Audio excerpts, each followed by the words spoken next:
So a little more recording here at 1734 Dexter. I was able to get the camera to go past that shifted spot from this other clean out. We're now sitting at the Seattle City main. We'll come back from the main and get a look at the line. Into 6-inch diameter clay. And all this clay pipe seems to be pretty well intact.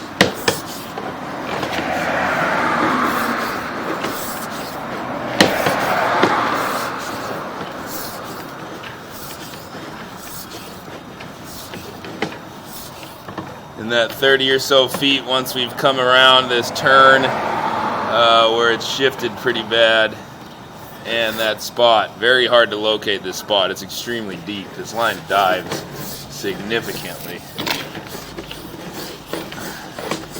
There's a number of dives through this plastic and replaced. Alright, there's the clean out recording this one from. End of the video.